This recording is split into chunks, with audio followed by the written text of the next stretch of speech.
बैंगलोर को startup hub बोला जाता है। आपने ऐसा कभी सुना है? बैंगलोर को स्टार्टअप हब बोला जाता है, और वहां पे जो मुंबई है उसको इंडस्ट्रियल हब ऑफ इंडिया बोला जाता है। तो ऐसा क्यों है? ऐसा यहाँ पे ऐसा क्या हो रहा है जो और बाकी एरियाज में नहीं हो सकता? तो आप कोई भी अगर पूछो ना कि मुझे स्टार्टअप करना है, तो जनरली वो बोलेंगे कि यार बैंगलोर चले जाओ, वहां पे ऐसा कल्चर है। तो उसी कल्चर को हम बोलते हैं बिजनेस एनवायरनमेंट। मतलब ऐसा क्या सराउंडिंग है, जो वो क्या चीज ऐसे इफेक्ट करने वाली है उस कंपनी को, जिससे उसको सक्सेस मिल सकता है, या फिर वो अपना नेक्स्ट मूव प्लान करके वो अपना मार्केट कैप्चर कर सकता है, अपना ग्रोथ अचीव कर सकता है। तो ऐसे उसको क्या स्पेशल चीज वहां पे मिलने वाली है जो उसको और दूसरी रीजन्स में नहीं मिलेगी?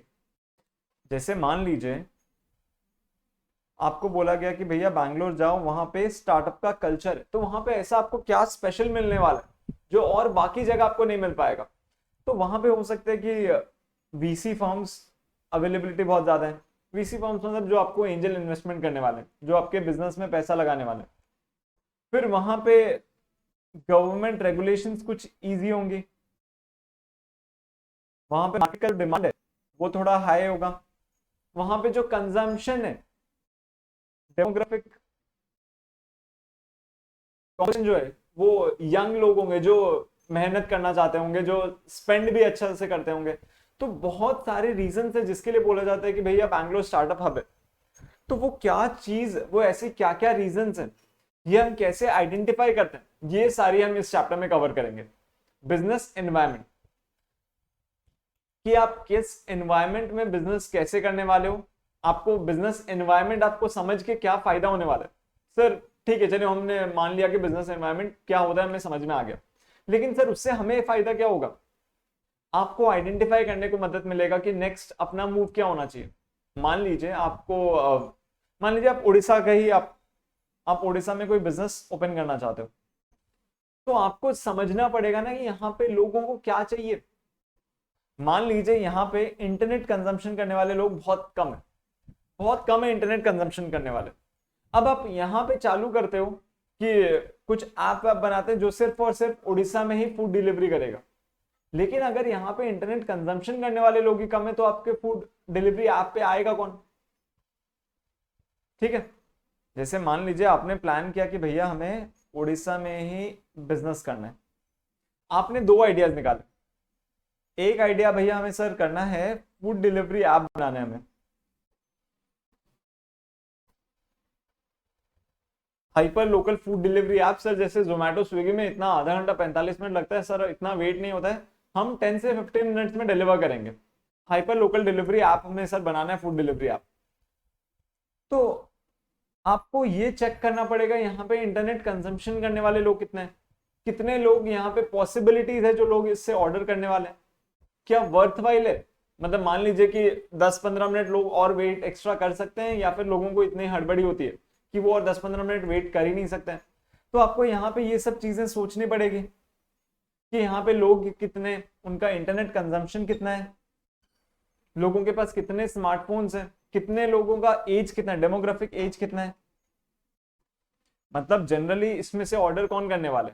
जनरली अडल्ट, अडल्ट या फिर टीनेजर्स ऑर्डर करने वाले। अगर आपको वहां पे दिखते हैं कि नहीं यहाँ पे जो एज है वो जनरली सब 40+ है, तो आपको पता है कि यहाँ पे जो इंस्टॉल्स होने वाले हैं आपके ऐप के वो बहुत कम होने वाले हैं। तो ये सारी चीजें आपको देखनी पड़ेगी। अब मान लीजिए आपने और एक आइडिया प्लान किया कि हम सेल करेंगे, यहाँ पे इंटरनेट प्रोवाइड करेंगे, इंटरनेट सर्विस प्रोवाइडर बनेंगे हम। जैसे आपको पता चला कि यहाँ पे इंटरनेट कंजम्पशन बहुत कम है, तो आपने चेक किया कि यहाँ पे इंटरनेट सर्विस प्रोवाइडर कितने हैं, कितने लोगों को इंटरनेट चाहिए लेकिन उनको मिल नहीं पा रहा। फिर क्या अफोर्डेबल रेट से लोग क्या रेट पे करने को रेडी हैं, क्या कॉम्पिटिटर्स एग्जिस्ट करते हैं ऑलरेडी मार्केट में, वो क्यों सक्सेसफुल नहीं बन पा रहे हैं। तो आप ये सब चीजें सोचोगे कि यहाँ पे भी डेमोग्राफी कितनी है, कितने लोग एक्सेप्ट करना चाहते हैं, लोगों की इनकम कितनी है, कितने लोग मंथली एनुअल सब्सक्रिप्शन या मंथली सब्सक्रिप्शन कंटिन्यूसली पे कर पाएंगे। उसके बाद में आ, हमारे कॉम्पिटिटर्स क्या काम कर रहे हैं। तो ये सारी चीजें सोचोगे, उसके बाद में आप डिसीजन लेने का सोचोगे ना। तो यही चीज है ये आप जो कर रहे हो कि क्या क्या मैं प्लान करूं जिससे मैं अपना नेक्स्ट बिजनेस मूव प्लान कर सकूं, इसके लिए हमें बिजनेस एनवायरनमेंट जानना इंपॉर्टेंट है। जब आप ये जान पाओगे तभी आप प्लान कर पाओगे कि नेक्स्ट यार हमारा कौन सा बिजनेस में हमें जाना चाहिए या नेक्स्ट बिजनेस मूव क्या होना चाहिए। ठीक है। हाँ, बिज बज करके एक ऐसा ऐप है, एग्जिस्ट करता है, लेकिन शायद बहुत ज्यादा वॉल्यूम नहीं मिल रहा है उनको। ठीक, इसीलिए इंपॉर्टेंट है बिजनेस एनवायरनमेंट को समझना। तो समझना स्टार्ट करते हैं कि ये बिजनेस एनवायरनमेंट है क्या। अच्छा, मैं आपको एक बहुत इंपॉर्टेंट एग्जांपल दे रहा हूं कि कैसे एक बंदे ने बिजनेस एनवायरनमेंट को समझा और एंट्री लिया उस मार्केट में, और उस मार्केट में तहलका मचा दिया। आप गेस कीजिएगा उस ब्रांड का नाम क्या है। ठीक है, मैं आपको बता रहा हूं, आप गेस कीजिएगा उस ब्रांड का नाम क्या है। तो ये बात है जब एयरटेल, वोडाफोन, आइडिया, बीएसएनएल, ये सब लोग मार्केट रूल करते थे, टेलीकॉम का मार्केट ये सब रूल करते थे। उस टाइम क्या हुआ, 1 GB का रेट बहुत हाई था as compare to other countries. India में रेट्स बहुत हाई था। ठीक है, ये तो एक सिचुएशन एग्जिस्ट करते थे। इंटरनेट कनेक्टिविटी स्लो था, इंटरनेट कनेक्टिविटी स्लो था। ठीक, इंटरनेट कनेक्टिविटी भी बहुत स्लो था। फिर एक दिन कुछ ऐसा हुआ उसके साथ, उस आदमी के साथ, कि उसकी बेटी को कोई अपना डॉक्यूमेंट अपलोड करना था, असाइनमेंट अपलोड करना था उसको इंटरनेट पे। सिंस फॉरेन यूनिवर्सिटी में पढ़ रहे थे, पैसा था ऑलरेडी, तो उसको एक असाइनमेंट अपलोड करना था। लेकिन सिंस इंटरनेट कनेक्शन इतना अनस्टेबल था तो वो अपलोड नहीं हो पाया। इंटरनेट कनेक्शन अनस्टेबल होने की वजह से वो डॉक्यूमेंट अपलोड नहीं हो पाया। अब सिंस वो डॉक्यूमेंट अपलोड नहीं हो पाया, तो उस बंदे को स्ट्राइक किया कि यार इंडिया में इंटरनेट की जो कैपेसिटी है वो बहुत कम लोगों को एक्सेस अवेलेबल है, प्लस उनको भी इतनी जो हाई स्पीड चाहिए वो स्पीड अवेलेबल नहीं हो रही है, प्लस इतने रेट्स भी हमें पे करने पड़ रहे हैं। तो उसने प्लान किया यहाँ पे एक मार्केट में अपॉर्चुनिटी एग्जिस्ट कर रही है, और उस बंदे ने एक ऐसा तहलका मचाया इस मार्केट में कि आज मेजॉरिटी कंज्यूमर्स उसके बन गए। आप वो ब्रांड को गेस कर सकते हो? हाँ, मुकेश अंबानी जी, मुकेश साहब, और वो ब्रांड का नाम है जियो। एकदम करेक्ट गेस किया आपने, और वो ब्रांड का नाम है जियो। तो ये पॉसिबल क्यों हुआ? क्योंकि उन्होंने बिजनेस एनवायरनमेंट को समझा कि यार देखो ये एनवायरनमेंट में इतना बड़ा गैप एग्जिस्ट कर रहा है, और फिर उन्होंने वहां पे स्टेप इन किया और अपना ये काम निकाल के दिखाया। आप ऐसे अगर देखोगे, ऐसे बहुत सारे जो बड़े बड़े बिजनेस एग्जिस्ट कर रहे हैं वो सारे इसी गैप की वजह से एग्जिस्ट कर रहे हैं। एप्पल जब बना था, स्टीव जॉब्स ने भी यही चीज सोचा था।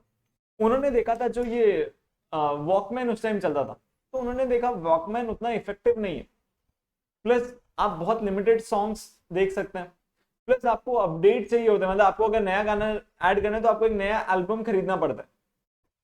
तो उन्होंने वहां पे एक कैपेसिटी देखा कि वॉकमैन एक तो कैरी करने के लिए इतना डिफिकल्ट है, उसके बाद में उसकी सीडीज आपको इतनी कैरी करनी पड़ती है।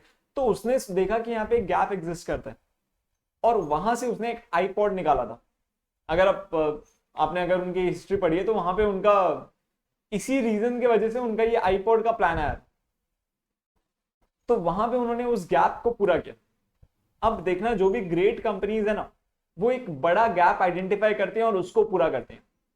तो अगर हमें भी उसी लेवल तक पहुंचना है तो हमें भी वो मार्केट में गैप आइडेंटिफाई करना है और उसको फुलफिल करना है, और उसके लिए हमें हेल्प करने वाला है बिजनेस एनवायरनमेंट। कि बिजनेस एनवायरनमेंट को पहले समझना और उसके बाद में वो गैप को पूरा करना, तब जाके भैया कुछ बड़ा काम कर सकता है। ठीक है, तो समझते हैं हम बिजनेस एनवायरनमेंट क्या है। पहले कुछ एकदम हार्डकोर थ्योरी डिस्कस करते हैं कि बिजनेस एनवायरनमेंट लोगों ने क्या डेफिनेशन दिया, और देखते हैं क्या वो रेलेवेंट है क्या। तो देखते हैं पहले बिजनेस एनवायरनमेंट में उन्होंने डेफिनेशन क्या दिया और क्या वो अभी के टर्म्स में रेलेवेंट है। आप ये साथ में नोट कर लीजिए। ओके, आप साथ में बिजनेस एनवायरनमेंट का डेफिनेशन नोट कर लीजिए। बिजनेस एनवायरनमेंट का मतलब क्या? It represents all external factors or conditions that exert impact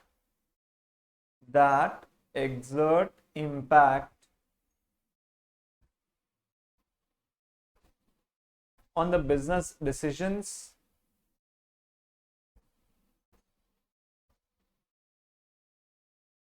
public strategies and actions taken by firm.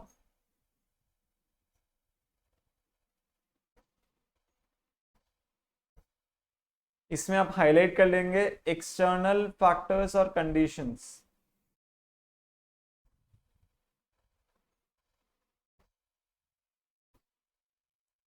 That exert impact, बस इतना। तो उन्होंने क्या बोला बिजनेस एनवायरनमेंट का मतलब क्या? बिजनेस एनवायरनमेंट मतलब कुछ फैक्टर्स आपके बिजनेस के बाहर एग्जिस्ट करते हैं जो आपके बिजनेस के डिसीजन को अफेक्ट करने वाले हैं। मान लीजिए कि बाहर कुछ कस्टमर्स एग्जिस्ट करते हैं, क्योंकि कस्टमर्स बिजनेस के अंदर थोड़ी एग्जिस्ट करते हैं, बाहर एग्जिस्ट करते हैं। तो अब कस्टमर्स को आपका प्रोडक्ट नहीं चाहिए, उनको लग रहा है कि यार आपका प्रोडक्ट आउटडेटेड हो गया। तो आपको डिसीजन लेना पड़ेगा कि मैं कस्टमर्स को क्या नया प्रोडक्ट या क्या नया ऑफरिंग दे सकता हूं जिसके वजह से वो मेरा प्रोडक्ट बाय करेंगे। यही हुआ ना बिजनेस एनवायरनमेंट, कि ऐसे एक्सटर्नल फैक्टर्स या कंडीशंस क्या आपके बिजनेस डिसीजंस को इंपैक्ट कर रहे हैं, बस उसको हम बोलते हैं बिजनेस एनवायरनमेंट। तो आप देखोगे बिजनेस में बहुत भयंकर चेंज आता है इस रीजन की वजह से। हमने पूरे इकोनॉमिक्स सिलेबस में इसी को डिस्कस किया कि क्या एक्सटर्नल फैक्टर्स कैसा इंपैक्ट डाल रहे हैं हमारे बिजनेस पे, जिसकी वजह से हमें अपना प्राइस चेंज करना पड़ रहा है, हमारा प्रोडक्ट चेंज करना पड़ता है, हमारा डिस्ट्रीब्यूशन सिस्टम चेंज करना पड़ेगा। ये सारी चीजें तो हमें डिस्कस करनी है, ठीक है।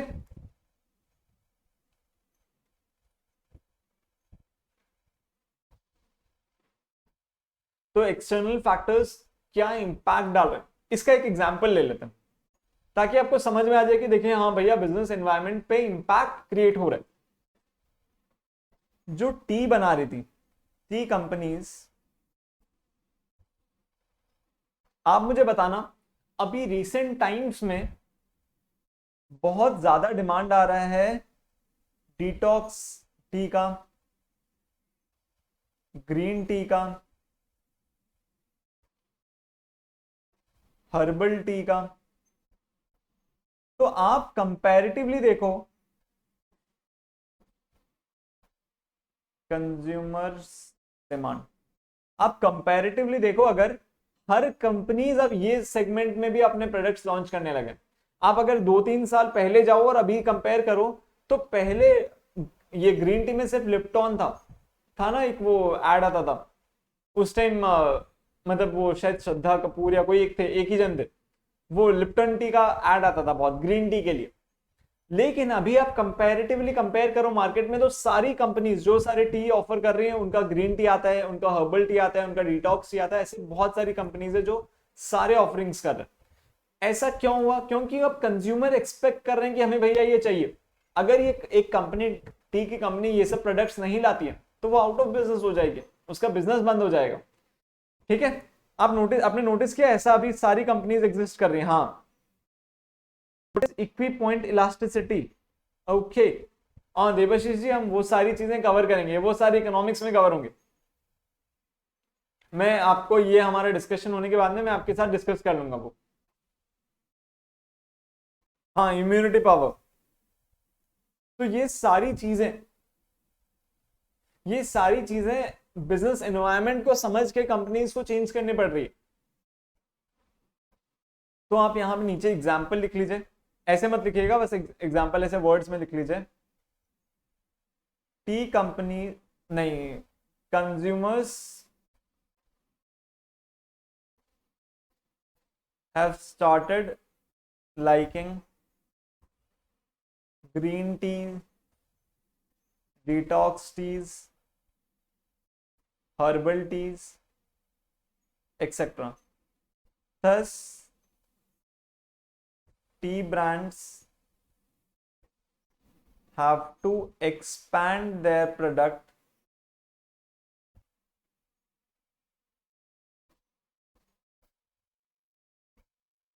catalog so as to maintain their market share. तो एक्सटर्नल फैक्टर यहां पे क्या है कि कंज्यूमर्स को ये चाहिए, और अकॉर्डिंगली हमारे, अगर मान लीजिए हम एक टी कंपनी है, टी मेकिंग कंपनी है, तो हमें डिसीजन लेना पड़ेगा, कंज्यूमर्स को ये चाहिए, अभी हमें ये बना के उनको देना पड़ेगा, अदरवाइज हम बिजनेस से बाहर हो जाएंगे। ठीक है,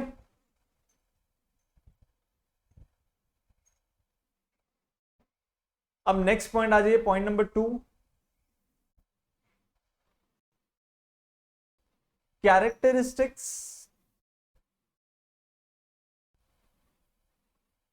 ऑफ बिजनेस एनवायरमेंट। तो अभी हमने डिस्कस किया बिजनेस एनवायरमेंट क्या है, अब हम उसके कैरेक्टरिस्टिक्स डिस्कस कर रहे हैं कि बिजनेस एनवायरमेंट कैसा है। तो फर्स्ट पॉइंट है कि सर बिजनेस एनवायरमेंट बहुत कॉम्प्लेक्स है। सर बिजनेस एनवायरमेंट बहुत ज्यादा ही कॉम्प्लेक्स है, मतलब इतने सारी चीजें हैं जो अफेक्ट करने वाली है आपके बिजनेस डिसीजंस को। जैसे एक बार बैंक्स के लिए डिस्कस करते हैं, एक बार बैंक्स के लिए डिस्कस करते हैं। बैंक्स का जनरली काम क्या होता है, बैंक आपसे डिपॉजिट लेते हैं, मतलब आप बैंक में डिपॉजिट करते हैं ना अपना सेविंग्स अकाउंट या फिर करंट अकाउंट या फिर एफडीज, बैंक आपसे ये डिपॉजिट्स लेते हैं और बैंक ये पैसों से लोन देते हैं। यही बैंक का जनरली काम है ना? हाँ या ना तो बोलिए। बैंक्स आपसे डिपॉजिट लेते हैं, पैसे अपने पास रखते हैं और यही पैसों को वो लोन देते हैं। ये बैंक्स का जनरली काम है। बैंक्स लोन किनको देते हैं? इंडिविजुअल्स को देते हैं, मतलब पर्सनल लोन वो सब। फिर कार लोन्स, कार और ऑटोमोबाइल लोन्स। फिर सीसी या ओडी देते हैं, मतलब आपके स्टॉक के अगेंस्ट आपको लिमिट देते हैं, रनिंग बैलेंस। या फिर आपको टर्म लोन्स देते हैं, हाउसिंग लोन्स देते हैं, या फिर आपको क्रेडिट कार्ड्स इशू करते हैं। ये सब चीजें बैंक लोन्स प्रोवाइड करते हैं। ऐसे और बहुत सारी चीजें, ये तो मैंने बस कुछ छोटे मोटे ऑफरिंग्स बताए, बैंक्स और भी बहुत सारे ऑफरिंग्स देते हैं। तो बैंक्स डिपॉजिट लेते हैं और लोन्स प्रोवाइड करते हैं, ये बैंक का काम है।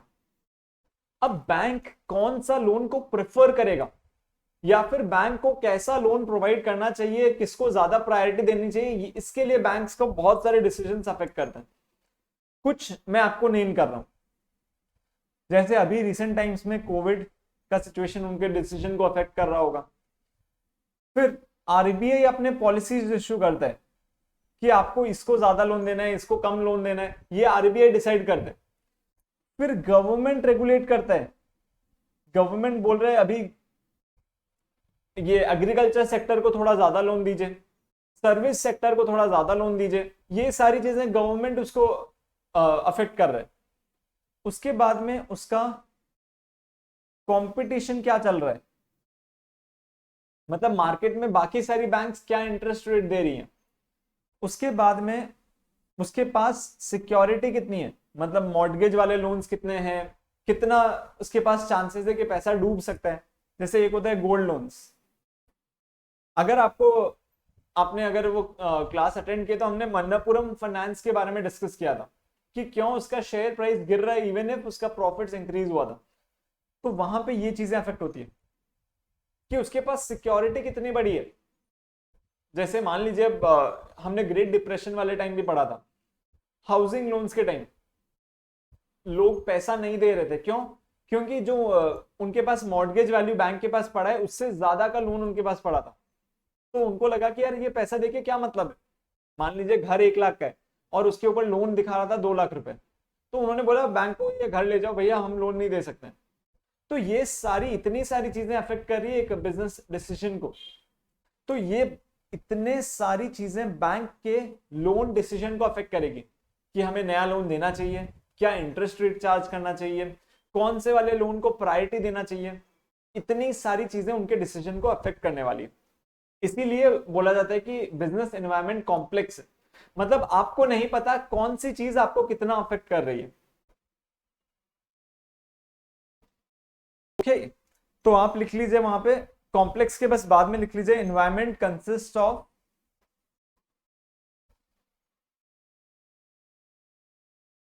number of factors and influences arising from multiple sources, arising from multiple sources। और ये वाला चीज यहां पे एग्जाम्पल नोट कर लीजिएगा।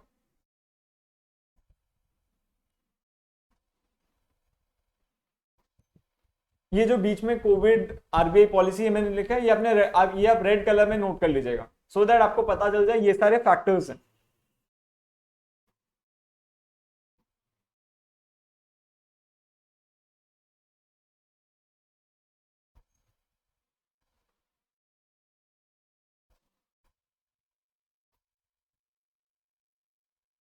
आपने नोट कर लिया है, बताइए ना।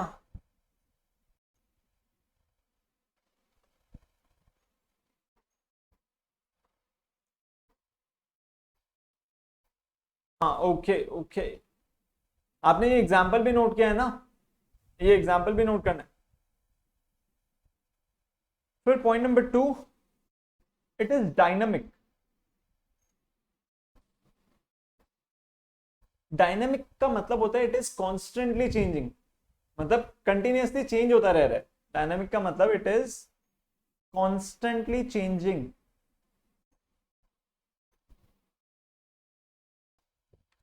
तो एक बार ये ध्यान से सुनिएगा और मुझे बताइएगा क्या ऐसा होता था या ऐसा नहीं होता था।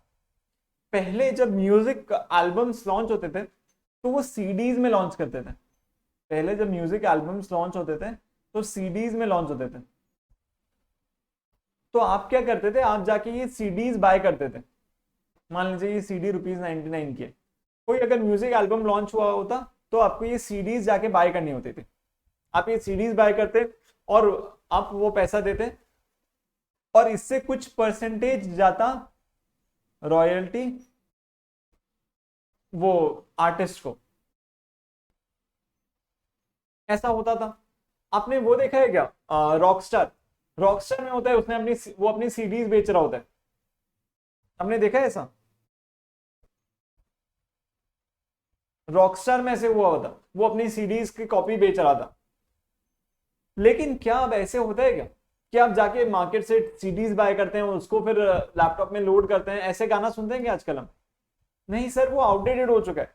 अब सारी चीजें हम स्ट्रीम करते हैं, जैसे मान लीजिए हम स्पॉटिफाई या फिर गाना या फिर जियो सावन, ये सब चीजें पे हम स्ट्रीम करते हैं ना।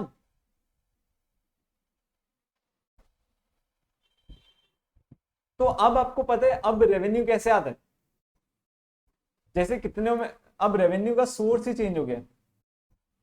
अब रेवेन्यू का सोर्स इनके लिए चेंज हो गया है, अब प्रीमियम मॉडल में एग्जिस्ट करता है। मतलब या तो आप प्रीमियम सब्सक्रिप्शन ले सकते हो या फिर आप एड्स सुन सकते हो, और इसका कुछ पोर्शन जाता है, ये सब का कुछ पोर्शन जाता है आर्टिस्ट के पास।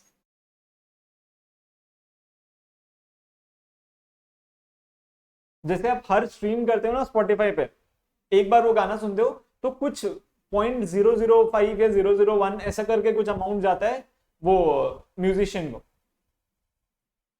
तो अब रेवेन्यू का मॉडल चेंज हो गया, आर्टिस्ट को जैसे पैसे मिलते हैं वो चेंज हो गया।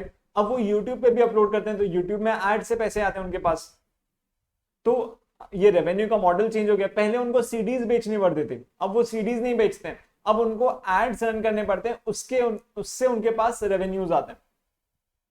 ठीक है, तो ये है डायनामिक। डायनामिक मतलब इट इज कॉन्स्टेंटली चेंजिंग। तो कॉन्स्टेंटली चेंजिंग तो आप देखिए उनका रेवेन्यू सोर्सेस कॉन्स्टेंटली चेंज हो रहे हैं। ऐसे सिर्फ ये प्रोडक्ट नहीं है, बहुत सारे प्रोडक्ट्स में ये चेंज हो गए। पहले एक चीज थी, इंस्टाग्राम इन्फ्लुएंसर्स जैसा कुछ चीज एग्जिस्ट नहीं करता था। पहले इन्फ्लुएंसर्स जैसा कोई चीज एग्जिस्ट नहीं करता था। सिर्फ मूवी स्टार्स को ही इन्फ्लुएंसर्स माना जाता था। अब लेकिन ये चेंज हो गया है। आप देखो, आप इंस्टाग्राम में इतने सारे इन्फ्लुएंसर्स हैं, एक नया इकोनॉमी, गिग इकोनॉमी उसको बोलते हैं, वो स्टार्ट हो गया। वहां पे हर एक एक वैरायटी के लिए आपको इन्फ्लुएंसर्स मिल जाएंगे। जैसे फैशन के लिए आपको मिलेंगे, फिर ब्यूटी के लिए मिलेंगे, फिटनेस के लिए मिलेंगे, एजुकेशन के लिए मिलेंगे। ऐसे इतने सारे इन्फ्लुएंसर्स हर एक एक कैटेगरी में आ गए। इसको हम जनरली बोलते हैं गिग इकोनॉमी।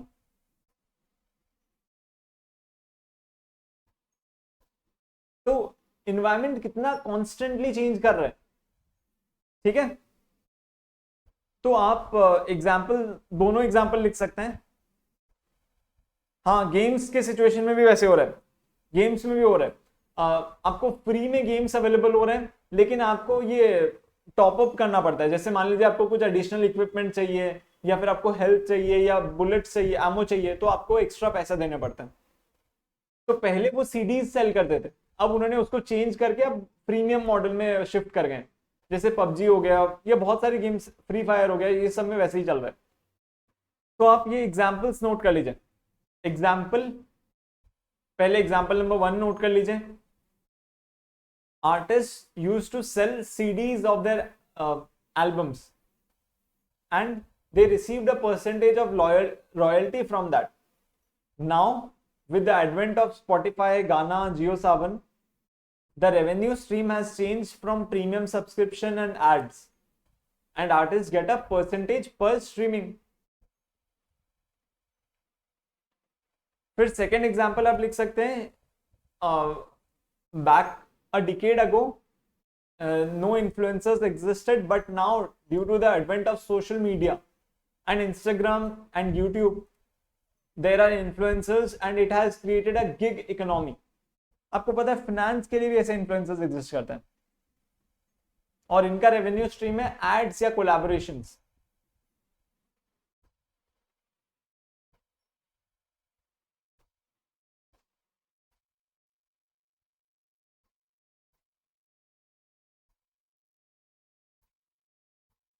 ठीक है, चलिए फिर third point, it is multi faceted.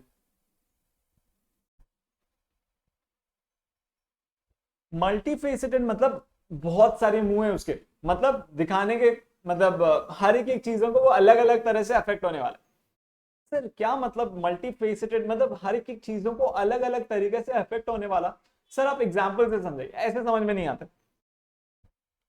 तो मान लीजिए जब कोविड स्टेप इन किया और गवर्नमेंट ने लॉकडाउन अनाउंस किया, जब कोविड स्टेप इन किया और गवर्नमेंट ने लॉकडाउन अनाउंस किया, तो इस लॉकडाउन का इंपैक्ट हर बिजनेस पे अलग अलग तरीके से पड़ा। इस लॉकडाउन का इंपैक्ट हर बिजनेस पे अलग अलग तरीका से पड़ा। हम दो इंडस्ट्रीज को कंपेयर कर रहे हैं। मान लीजिए एक है हॉस्पिटैलिटी इंडस्ट्री, हॉस्पिटैलिटी मतलब जो टूरिज्म, हॉस्पिटैलिटी एंड टूरिज्म, और एक इंडस्ट्री है एजुकेशन। हम दो इंडस्ट्रीज को कंपेयर कर रहे हैं, हॉस्पिटैलिटी एंड टूरिज्म और एक है एजुकेशन। जब ये लॉकडाउन अनाउंस हुआ, उसके वजह से इंपैक्ट हॉस्पिटैलिटी एंड टूरिज्म पे बहुत नेगेटिव इंपैक्ट आया। Negative impact and business closed, बहुत सारे बिजनेस को बंद करना पड़ा। लेकिन यही इसी का इंपैक्ट अगर आप एजुकेशन में कंपेयर करो, एजुकेशन इंडस्ट्री में, तो आप देखोगे न्यू बिजनेसेस फ्लरिश्ड। कितने सारे नए बिजनेस इसी दौरान मतलब उठ खड़े हुए हैं, और इनके लिए पॉजिटिव इंपैक्ट था, सबका बिजनेस ग्रो हुआ। तो इवेंट एक ही था, इवेंट था लॉकडाउन अनाउंस होना, लेकिन उसका इंपैक्ट एक इंडस्ट्री के लिए नेगेटिव इंपैक्ट था, एक इंडस्ट्री के लिए पॉजिटिव इंपैक्ट था। तो एजुकेशन वाले तो बोलेंगे यार खुश, अच्छा हुआ, अच्छा हुआ लॉकडाउन अनाउंस हो गया, प्रॉफिटेबिलिटी हमारा बढ़ गया, लोग हमारे पास ऑनलाइन मीडियम से ज्वाइन करने लगे। लेकिन हॉस्पिटैलिटी और टूरिज्म वाले बेचारे रोने लगे कि सिंस इस लॉकडाउन की वजह से लोगों को अपने जान का खतरा था, तो वो इस ये टूरिज्म में जा नहीं रहे थे, घूमने फिरने नहीं जा रहे थे, मतलब होटल्स वगैरह में नहीं रह रहे थे। ठीक है,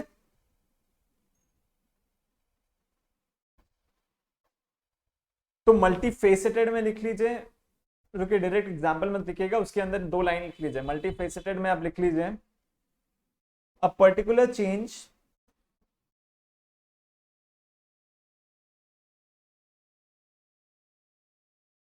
may be viewed differently by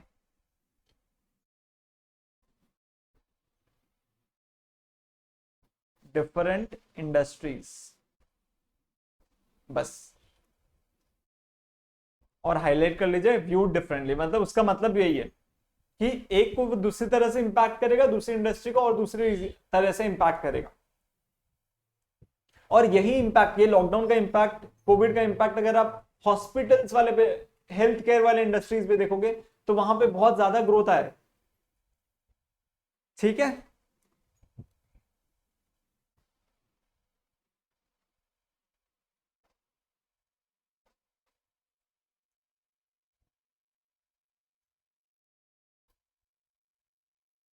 हम नेक्स्ट पॉइंट पे चल सकते हैं, आपने नोट कर लिया है? Done done, okay. Point number 4, far reaching impact.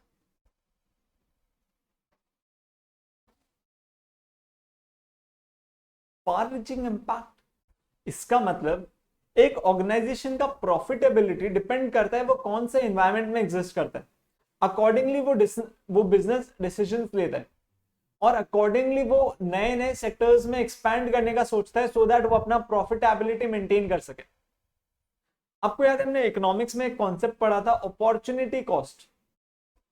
तो मान लीजिए एक बिजनेस को, एक पर्टिकुलर बिजनेस से सरप्लस कैश आ रहा है, लेकिन उसको ये नहीं लग रहा कि अगर मैं उसी बिजनेस में वापस री इन्वेस्ट करूं तो अच्छा मार्जिन नहीं आने वाला है, तो वो नया अपॉर्चुनिटीज खोजता है जहां पे मैं इस पैसे को लगा के ज्यादा रिटर्न ला सकूं।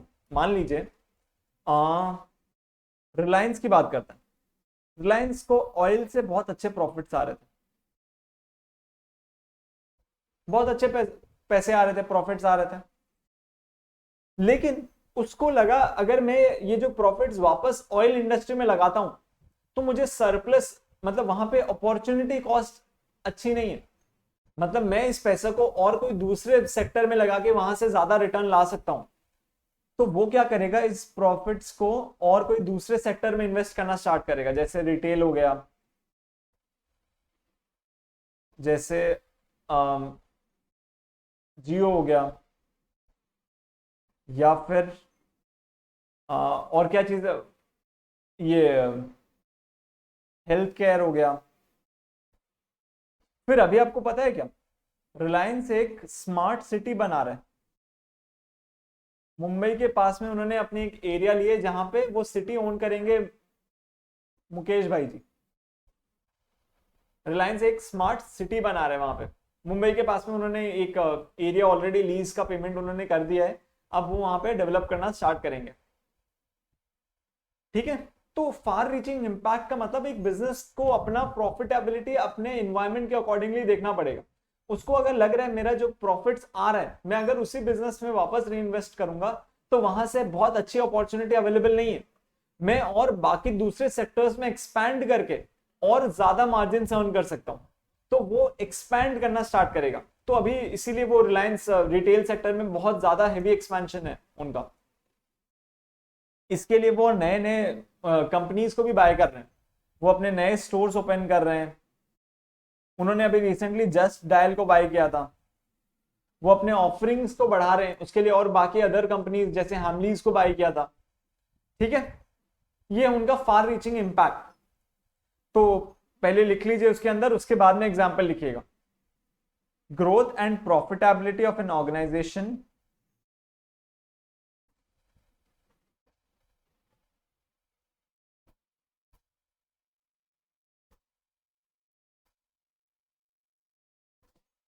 Depends entirely on environment in which the business exists.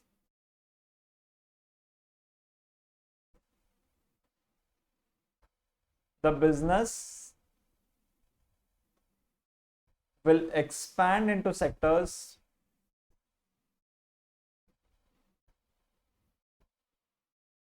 which shall provide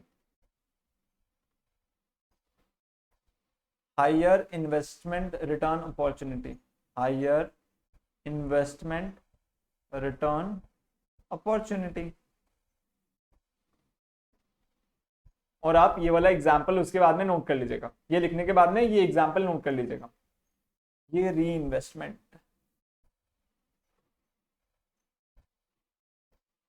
मतलब यहां से ऑयल से जो प्रॉफिट्स आ रहे हैं वो उन्होंने ये सब सेक्टर्स में री इन्वेस्टमेंट किया हुआ है।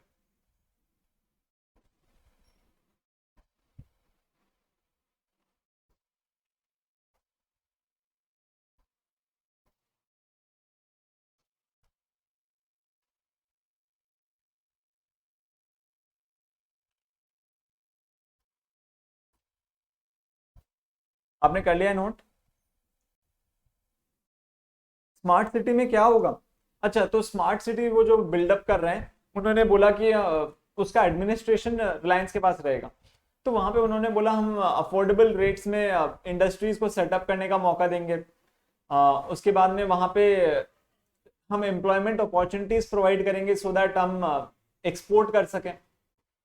तो वहां पे वो अपना बिजनेस कल्चर को ग्रो करना चाह रहे हैं और एम्प्लॉयमेंट अपॉर्चुनिटीज लोगों को प्रोवाइड करना चाह रहे हैं। इसीलिए उन्होंने एक स्मार्ट सिटी सेटअप किया जहां पे स्पेसिफिक एडमिनिस्ट्रेशन अंबानी जी का रहेगा। तो वो अपने डिसीजन अकॉर्डिंगली उस एरिया को ग्रो करने की कोशिश करेंगे।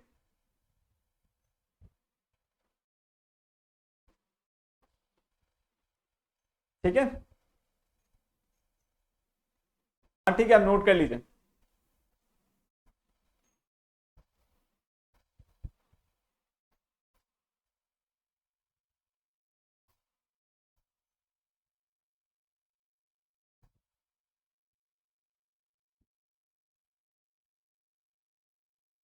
आप चल सकते हैं, हो गया आप नोट?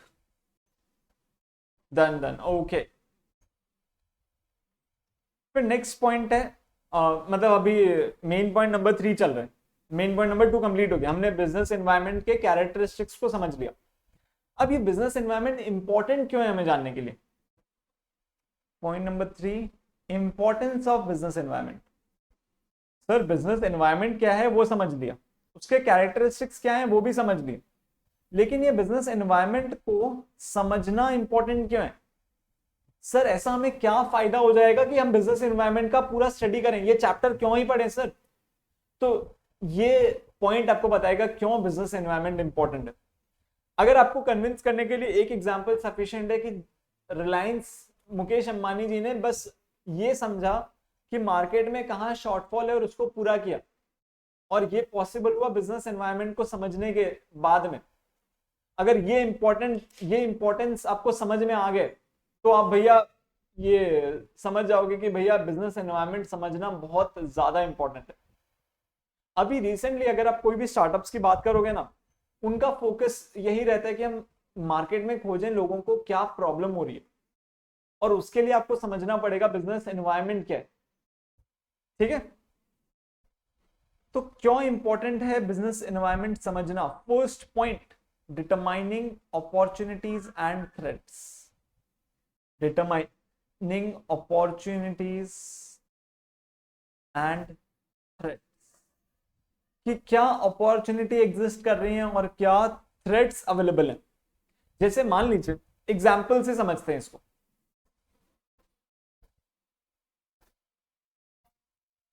मान लीजिए आपकी कंपनी अलार्म क्लॉक बनाती है। आपकी कंपनी क्या बनाती है? Alarm clock.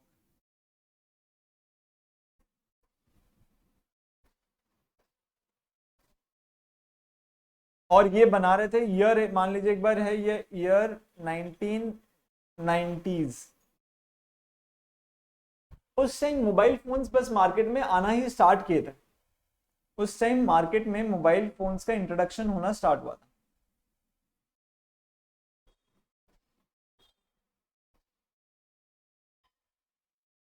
आप मुझे बताइए, क्या अभी रिसेंट के स्टेज में क्या अलार्म क्लॉक्स बिकते हैं? क्या अलार्म क्लॉक्स की बहुत ह्यूज सेल है क्या? हाँ, to take beneficial decisions for the business. Sir अभी अलार्म क्लॉक्स बिल्कुल बंद हो गए, आप खोजो तो भी नहीं मिलता है। तो अलार्म क्लॉक आप देखिए, सिर्फ 10 सालों में alarm clock out of business हो गए। अलार्म क्लॉक्स जो कंपनीज बना रही थी वो आउट ऑफ बिजनेस हो गए, उनको बंद करना पड़ा। तो जब तक आप बिजनेस एनवायरनमेंट को समझोगे नहीं कि देखो भैया, डायरेक्ट थ्रेट या फिर इनडायरेक्ट थ्रेट, हमारे पास ऐसे कुछ कॉम्पिटिटर्स आ गए, या तो डायरेक्टली अलार्म क्लॉक वाले बिजनेस में आ गए, यहाँ पे तो अलार्म क्लॉक वाले बिजनेस में भी नहीं आए, इनडायरेक्ट थ्रेट हमें आ रहा है मोबाइल फोन से, जो हमारे बिजनेस को बंद कर देगा।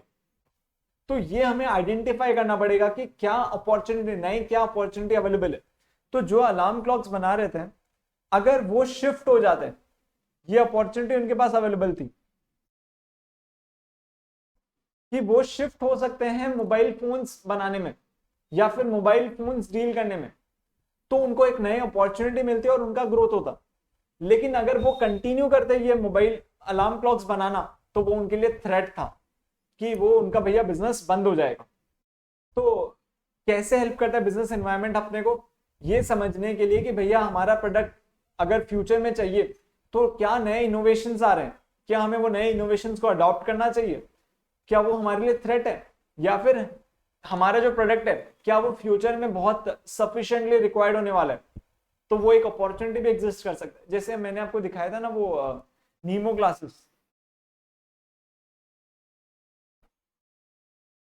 तो हो सकता है, सिंस लोग अब टेक्नोलॉजी अडॉप्ट कर रहे हैं, तो टेक्नोलॉजी अडेप्ट करना हो सकता है उनके लिए एक अपॉर्चुनिटी हो, और एक्सपेक्ट कर सकते हैं फ्यूचर में उनका सेल बहुत हेविली इंक्रीज होगा। ठीक है, तो ये पॉसिबिलिटीज है। आप इन्वायरमेंट को स्कैन करते हो, समझते हो कि भैया अभी क्या अपॉर्चुनिटी एग्जिस्ट करता है, क्या क्या थ्रेट्स एग्जिस्ट कर रहे हैं। तो आप इसमें एग्जाम्पल लिख लीजिए डायरेक्टली, दो एग्जाम्पल लिख लीजिए। Example number 1, the invention of mobile phones and adoption by public. The invention of mobile phones and adoption of mobile phones by public was a threat to manufacturing, to alarm clock manufacturing companies. Was the threat to alarm clock manufacturing companies. The alarm clock companies could have shifted to manufacturing mobile phones. It would then be a conversion of threat into opportunity. और फिर ऐसे example लिख लीजिए नीमो glasses के लिए। ये आप खुद से बना के एग्जाम्पल लिखिए। मैंने आपको नीमो ग्लासेस कब लॉन्च होंगे इंडिया में, वो लॉन्च हो चुके हैं इंडिया में। नीमो ग्लासेस इंडिया में ऑलरेडी लॉन्च हो चुके हैं, आप बुक कर सकते हो, चेक कर लेते हैं हम। नीमो ग्लासेस,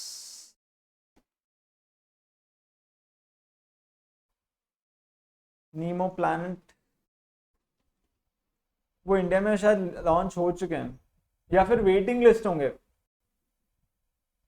क्योंकि मैं देख रहा था कुछ लोग बुक कर रहे थे, उन्होंने शेयर किया था कि हमने बुक किया है ये ग्लासेस। क्या होने में टाइम लग रहा है?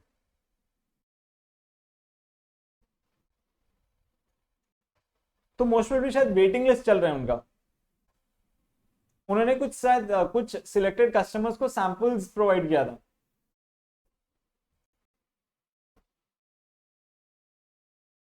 ठीक है, ये इन्हें, या फिर इस वेबसाइट आ गया, खुल गया खुल गया, ज्वाइन नीमो।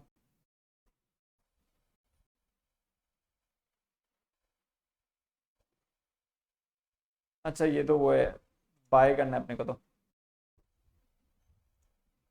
Waiting list.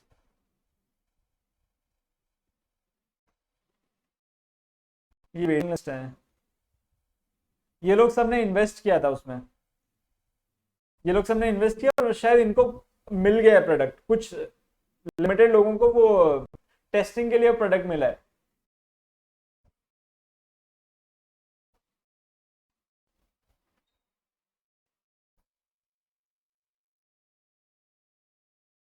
$799 प्लस सब्सक्रिप्शन उन्होंने कुछ लिमिटेड लोगों को टेस्टिंग के लिए दिया है, आप यहां से बुक कर सकते हैं। $800 है कॉस्ट, ठीक है। तो हम नहीं बुक कर रहे हैं, हाँ हो सकता है, हाँ कुछ ज्यादा नहीं है, मतलब कंपैरेटिवली जब भी कोई नया टेक्नोलॉजी आता है ना तो प्राइसेस हाई रहता है। कंपैरेटिवली जब कोई नया टेक्नोलॉजी आता है तो प्राइसेस जनरली हाई रहते हैं।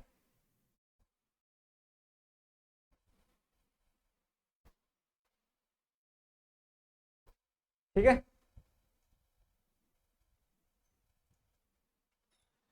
चलिए फिर next point, giving direction for growth. Point number 2, giving direction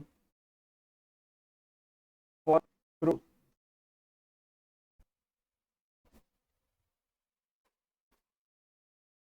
तो ये भी एग्जांपल से हम डिस्कस कर रहे हैं। आपको पता है जब जियो आया था उनका फोकस था सिर्फ टेलीकॉम सेक्टर पे। टेलीकॉम सेक्टर पे हम इंटरनेट सर्विस प्रोवाइड करेंगे, मतलब सिम्स में हम इंटरनेट प्रोवाइड करेंगे, प्लस हम ये सारी चीजें प्रोवाइड करेंगे, जैसे हो गया फाइबर नेटवर्क, ये सब चीज प्रोवाइड करेंगे। वो उनका मेन फोकस था। लेकिन जब ये इतने सारे कंज्यूमर्स को ऐड किया, उनका सब्सक्रिप्शन बेस इतना बढ़ा, तब उनको पता लगा कि यार सिर्फ इतना से नहीं है, अपने को और बहुत सारी चीजें हम ऐड कर सकते हैं। तो उनका फोकस बढ़ गया, हमें गेम्स भी प्रोवाइड करेंगे, हम टीवी कंटेंट भी प्रोवाइड करेंगे, प्लस हम पेमेंट सर्विसेज भी प्रोवाइड करेंगे, प्लस उनका पूरा स्टैक बना हुआ है, हम मैगजीन भी प्रोवाइड करेंगे, हम सॉन्ग भी प्रोवाइड करेंगे, हमको हेल्थ केयर भी प्रोवाइड करेंगे, हम सिक्योरिटी भी, फोन सिक्योरिटी भी प्रोवाइड करेंगे। तो आप अगर देखोगे तो उनका कंटेंट पहले फोकस था सिर्फ टेलीकॉम सेक्टर, लेकिन जब उनको दिखा कि वहां पे यार डेटा कंजम्पशन इतना ह्यूज है, तो मान लो अगर हम ये पूरा बंडल प्रोवाइड करें तो लोग हमें छोड़ के कहीं जा ही नहीं पाएंगे। आप देखोगे, आप जब डिसीजन लेते हो कंपैरेटिवली एयरटेल वगैरह में ये सब सर्विसेज एग्जिस्ट ही नहीं करते हैं, या फिर एग्जिस्ट करते हैं बहुत माइनॉरिटी सेक्टर में एग्जिस्ट करते हैं, लेकिन जियो आपको पूरा बंडल प्रोवाइड कर देते हैं। इसी रीजन के वजह से उनको, अगर आपने उनका एजीएम रिसेंटली सुना होगा तो जियो वाले बोल रहे थे कि पहले ऑयल था हमारा मेन रेवेन्यू सोर्स, अब हमारे लिए data is the new oil, और यही टर्म बहुत पॉपुलर हो गया, data is the new oil. Data is the new oil, क्योंकि उनके पास इतने सारे एप्स है जहां पे लोग जाके काम कर रहे हैं, जो लोग कंज्यूम कर रहे हैं, तो उनके पास सफिशिएंटली डेटा बस आए ही जा रहे हैं, और उसी डेटा का वो यूज कर रहे हैं और उसको मोनेटाइज कर रहे हैं। ठीक है, तो ये क्यों पॉसिबल हुआ? क्योंकि उनको नया नया उन्होंने एनवायरमेंट में आइडेंटिफाई किया कि हम कैसे कंप्लीट कैरियर या एक कंप्लीट सोल्यूशन प्रोवाइड कर सकते हैं। उन्होंने आइडेंटिफाई किया और अकॉर्डिंगली अपने स्टेप्स लिए ग्रोथ के लिए। ओके, तो आप ये नोट कर लीजिए, और उसके पहले वो एक कुछ 2 लाइन से वो नोट कीजिएगा, फिर एग्जाम्पल नोट कीजिएगा। Once a business identifies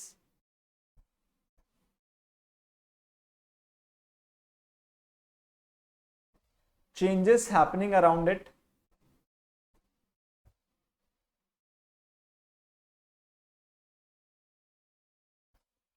it can plan its strategic moves and emerge as a winner in the market। और यही काम किया है जिन्होंने, उन्होंने अपने स्ट्रैटेजिक मूव्स प्लान किए, और उनका फोकस अब शिफ्ट हो गया डेटा क्रिएट करने में, कि कैसे हम ज्यादा से ज्यादा डेटा एक्यूमुलेट कर सकते हैं, और उसी डेटा को फिर वो मोनेटाइज करना स्टार्ट करते हैं। आपको पता है वो जियो फाइबर उन्होंने क्यों इतना हेविली प्रमोट कर पा रहे हैं?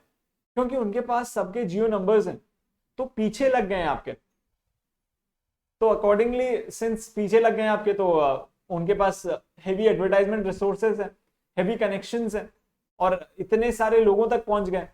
इसी रीजन के वजह से उनका जो भी नया नेक्स्ट ऑफरिंग है उनको एक पाथ ब्रेकिंग सक्सेस मिल जा रहा है। अच्छा, और एक पता है कि आपको, ये इसमें भी आ गया, गेटेड कम्युनिटीज के सिक्योरिटी में भी आ गया, सिक्योरिटी फॉर गेटेड कम्युनिटीज में भी एंटर कर चुका है जियो। तो इसीलिए वहां पे उनको एक एक्स्ट्रा एक्सेस मिल गया, प्लस अजियो और वगैरह वो सब तो है ही ऑलरेडी। ठीक है, आपने नोट कर लिया है?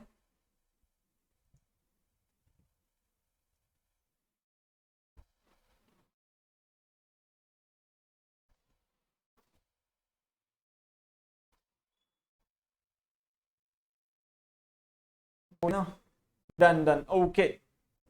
Point number 3, continuous learning. Sir क्या कंटिन्यूअसली सीखते हमें सिखाता है बिजनेस एनवायरनमेंट? तो आप आज बिजनेस एनवायरनमेंट को भी हैप्पी टीचर्स डे बोलेंगे, क्योंकि बिजनेस एनवायरनमेंट कंटिन्यूअसली आपको कुछ कुछ सिखाता रहता है। बिजनेस एनवायरनमेंट आपको कंटिन्यूअसली सिखाता है कि भैया अभी ये नया अपॉर्चुनिटी आ रहा है, इसको ग्रास्प करने के लिए आप अपने आप को अपडेट करो। आपको अगर ये अपॉर्चुनिटी ग्रास्प करना है तो आपको अपने आप को अपडेट करना पड़ेगा। तो ये सर कैसे होता है, आप मुझे बताइए ना, एक एग्जांपल के साथ बताइए कैसे बिजनेस एनवायरनमेंट हमें सिखाता है, कैसे हम बिजनेस एनवायरनमेंट को अपना टीचर मानते हैं। तो एग्जांपल लेते हैं हम, एक बहुत पुराना एग्जांपल लेते हैं, उसके बाद में और रीसेंट एग्जांपल भी लेंगे। सैमसंग, आपको पता है क्या, सैमसंग एक पार्टनरशिप फर्म से स्टार्ट हुआ था, और उनका फर्स्ट प्रोडक्ट आपको पता है क्या था? Rice cooker. ये उनका फर्स्ट प्रोडक्ट था, फर्स्ट प्रोडक्ट था उनका राइस कुकर। और ये बहुत बुरे तरह से फ्लॉप हुआ था, बहुत भयंकर तरह से फ्लॉप हुआ था ये प्रोडक्ट, बहुत बुरी तरह। मतलब वो एक बार ऐसा स्टेट आ गया था, पार्टनर्स के पास खाने पीने के पैसे नहीं थे, उनको ये बिजनेस बंद करना पड़ता। लेकिन उन्होंने अपने इन्वायरमेंट को स्कैन किया, ऐसा क्या प्रोडक्ट है जो मार्केट में लोग पागल हो रखे हैं, क्या हम वो प्रोडक्ट ऑफर कर सकते हैं लोगों को, क्या है वो जो सोल्यूशन जो हम ऑफर कर सकते हैं। और फिर उन्होंने अपने नए प्रोडक्ट लाइंस को ऑफर करना स्टार्ट किया, और उसके बाद में तो आप जानते हो आज सैमसंग कहां पे, क्या क्या प्रोडक्ट सैमसंग बनाता है। सैमसंग ऑटोमोबाइल नहीं, सॉरी, ये मोबाइल फोन सेक्टर में, सैमसंग डिफेंस सेक्टर में, सैमसंग एलईडी सेक्टर में, इतने सारे सेक्टर्स में सैमसंग एग्जिस्ट कर रहे हैं। और ये पॉसिबल सिर्फ इसी वजह से हुआ क्योंकि उन्होंने एनवायरनमेंट को स्कैन किया और उसके बाद में अपना डिसीजन लिया। उन्होंने लर्न किया, अपने आप को समझाया कि देखो यार मार्केट में क्या चाहिए, हमें वो ऑफर करना पड़ेगा।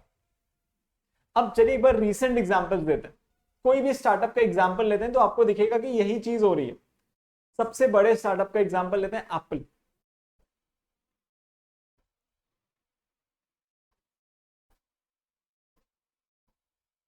एप्पल का जो फर्स्ट प्रोडक्ट था ना, एप्पल वो चिप्स बना रहा था, इंटीग्रेटेड सर्किट्स बना के देता था, जो एग्जिस्टिंग आईबीएम के कंप्यूटर्स थे उनके लिए बस चिप बनाता था। वहां पे क्या हुआ, एप्पल को क्या जानने को मिला, एप्पल को पता चला कि ये जो आईबीएम है ना, इसमें स्टोरेज कैपेसिटी बहुत कम होती थी। जो एप्पल, जो आईबीएम के ये आते थे ना सीपीयूज, वहां पे स्टोरेज कैपेसिटी बहुत कम होती थी।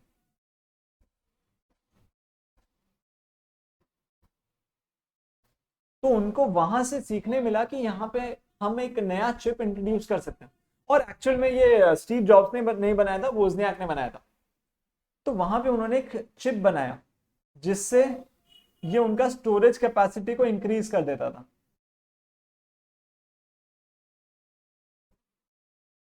और फिर स्टीव जॉब्स मार्केटिंग वाला काम करते थे और भयंकर मार्केटिंग के पास, उनके पास मार्केटिंग स्किल्स बहुत अच्छे थे, जिस रीजन के वजह से एप्पल का टर्नओवर इंक्रीज होना स्टार्ट हो गया रिसेंट ईयर्स में। फिर उन्होंने देखा कि अगर मैं ये स्टोरेज कैपेसिटी कंटिन्यू करता हूं तो मार्जिन बहुत ह्यूज नहीं है। उन्होंने फिर पाइवोट किया। कैसे पाइवोट किया, उन्होंने इन्वायरमेंट को समझा कि क्या हम नया कुछ बना सकते हैं। उसके बाद में उन्होंने अपना फर्स्ट कंप्यूटर बनाया था, एप्पल वन या ऐसा कुछ एक नाम था। तो ऐसा था जिसमें ये कनेक्टेड था, आपने अगर देखा होगा ऐसा कंप्यूटर बना हुआ था। चलिए आपको फोटो दिखा देते हैं। एप्पल फर्स्ट कंप्यूटर,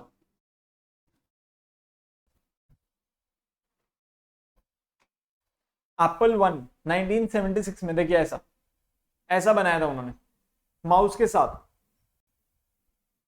इसका एक्चुअल साइड फोटो ऐसा था। एप्पल वन उन्होंने बनाया था ईयर 1976, 1976 बोला था क्या उसने?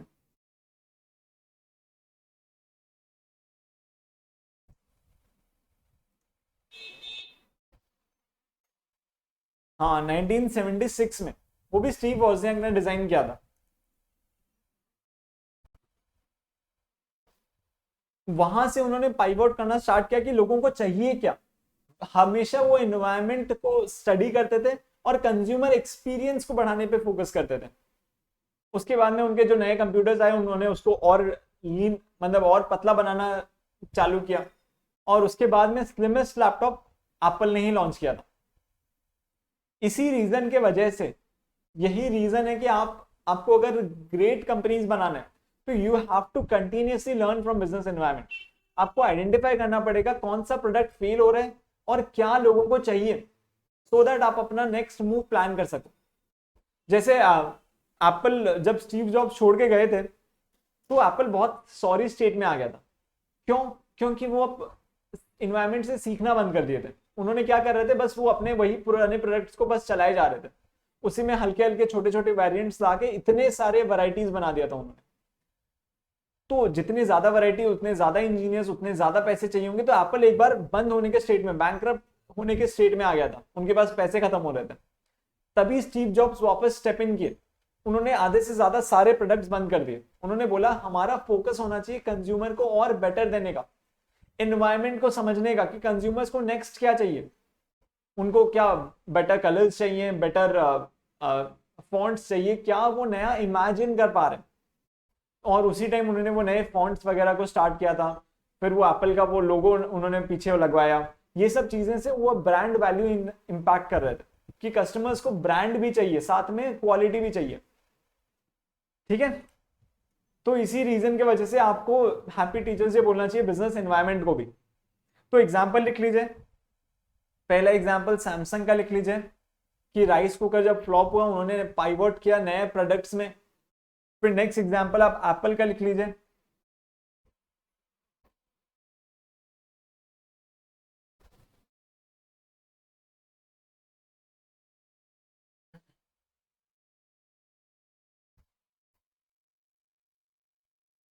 कर लिया आपने note?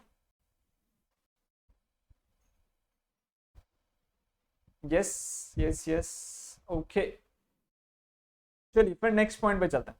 Point number 4, image building. Sir business environment image building में कैसे हेल्प करता है? आपने क्रेड का नाम सुना है? अरे उसका इतना सारा एड्स आता है ना। क्रेड का आपने नाम सुना है क्या? अच्छा नोट कर रहे हो क्या? ठीक है।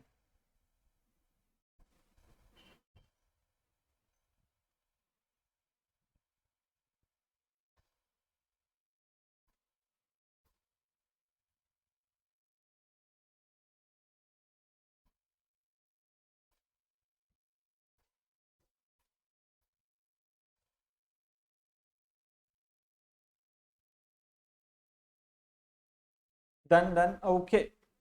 चलिए, आपने क्रेड का नाम सुना है? वो क्रेड का काम क्या है, आपको पता है क्या? क्रेड क्या करते हैं, आप जब अपने क्रेडिट कार्ड्स का बिल पेमेंट करते हैं ना,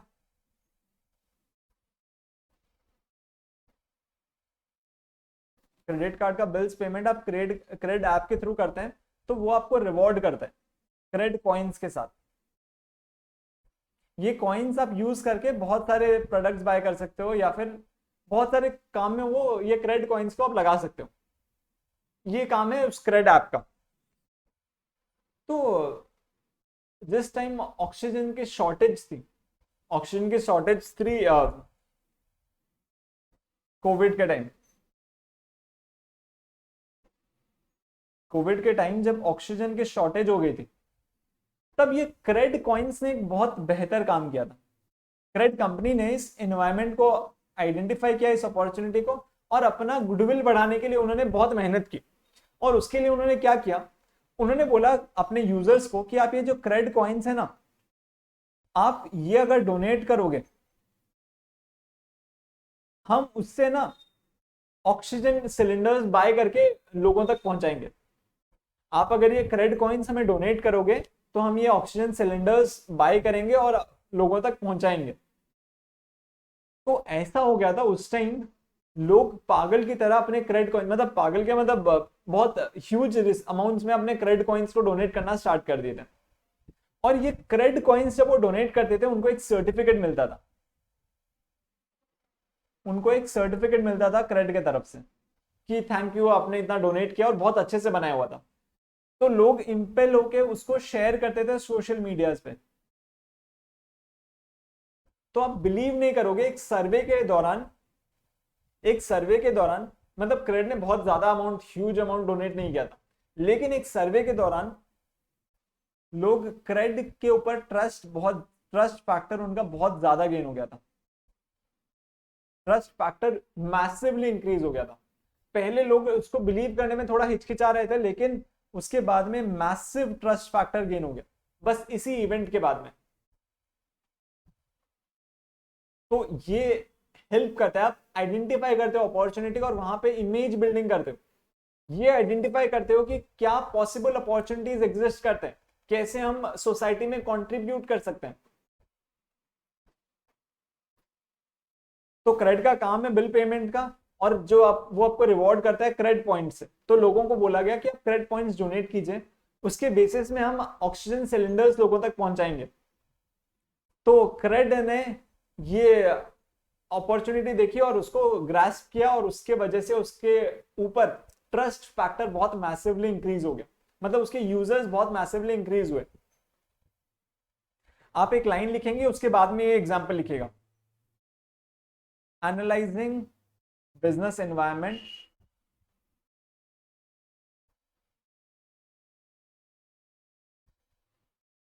helps in improving image, helps in improving brand image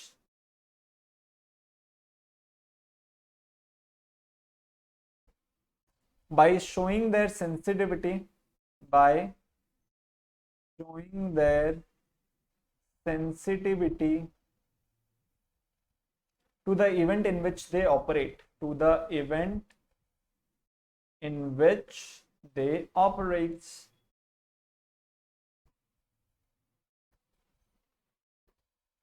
और उसके बाद में आप एग्जाम्पल, वो क्रेड वाला एग्जाम्पल नोट कर लीजिएगा।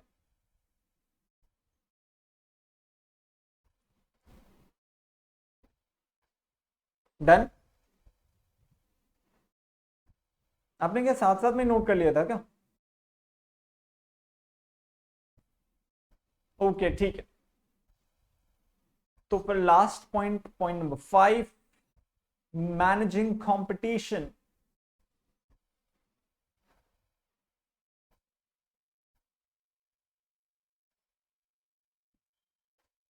तो कंपटीशन मैनेज करने में सर ये बिजनेस एनवायरनमेंट कैसे हेल्प करता है कंपटीशन मैनेज करने में? तो एक बार एग्जांपल लेते हैं मोबाइल फोन कंपनीज का। Mobile phone companies,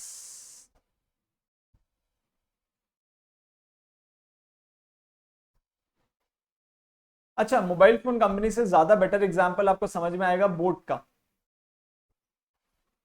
mobile accessories companies. Mobile accessory की जो कंपनीज हैं उसमें एग्जिस्ट करता था रेडमी, उसके बाद में सैमसंग, उसके बाद में और क्या कंपनीज एग्जिस्ट करती थी? और कोई कंपनीज आपको याद आ रही हैं? अच्छा पहले का यस था क्या? ठीक है, मैं आपको टाइम दे दूंगा, पहले ये डिस्कस कर लेते हैं, उसके बाद में आपको टाइम दे दूंगा नोट करने का। मुझे बताइए ना, और क्या क्या मोबाइल फोन एसेसरीज वाली कंपनी थी बोट आने से पहले? ओप्पो, हाँ ये भी मोबाइल फोन एसेसरीज प्रोवाइड करते थे। और कौन से थे? और एक कोई नाम, रियलमी, मोबाइल बन गई है तो एप्पल, हाँ एप्पल भूल गया था मैं। ठीक है, ये सब मोबाइल फोन एसेसरीज वाली कंपनीज थी, और कुछ लोकल प्लेयर्स भी थे। प्लेयर्स थे, जेब्रॉनिक्स जैसा एक प्लेयर था, जेब्रॉनिक्स। और फिर कुछ चाइनीज प्रोडक्ट्स एग्जिस्ट करते थे, जो चीप वाले चाइनीज प्रोडक्ट्स एग्जिस्ट करते थे, सस्ते वाले। तो यहां पे बोट को एक अपॉर्चुनिटी मिली। आपको पता है बोट भी एक चार्टर्ड अकाउंटेंट ने स्टार्ट किया था। बोट को वहां पे एक अपॉर्चुनिटी दिखी कि देखो ये सब में सारे लोग मोबाइल एसेसरीज को नेग्लेक्ट कर दे रहे हैं, प्लस मोबाइल एसेसरीज जो ये लोग प्रोवाइड कर रहे हैं या तो एकदम लो है या एकदम हाई है, बीच में एक बहुत बड़ा गैप एग्जिस्ट कर रहा है।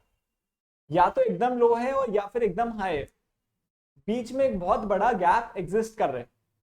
और बोट ने उसी गैप को फुलफिल किया, मिड सेगमेंट को टारगेट किया, सिर्फ मिड सेगमेंट को ही टारगेट किया उन्होंने। आप देखो अभी भी उनका टारगेट सिर्फ मिड सेगमेंट में रहता है, वो अपने प्राइसेस को हेवीली इंक्रीज नहीं करते। और उन्होंने और एक अपॉर्चुनिटी आइडेंटिफाई किया, मोबाइल फोन्स के लिए लोग बहुत एडवर्टाइजमेंट कर रहे हैं, मतलब इन्फ्लुएंसर्स को हायर कर रहे हैं, एक्टर्स को हायर कर रहे हैं, लेकिन ये सब के लिए कोई हैवी एडवर्टाइजमेंट नहीं कर रहे।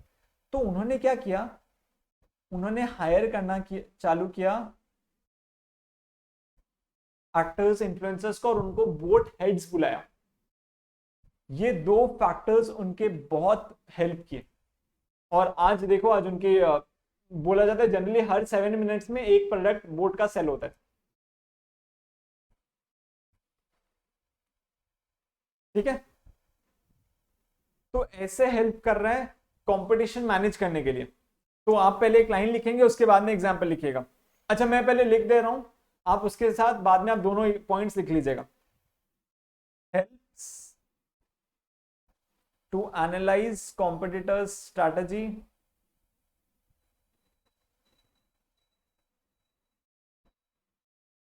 and formulate a strategy to overcome competition। तो आप लिख लीजिए दोनों पॉइंट, पहले ये वाला पॉइंट लिख लीजिए क्रेड वाला, उसके बाद में फिर वो मैनेजिंग कंपटीशन वाला पॉइंट नोट कर लीजिएगा।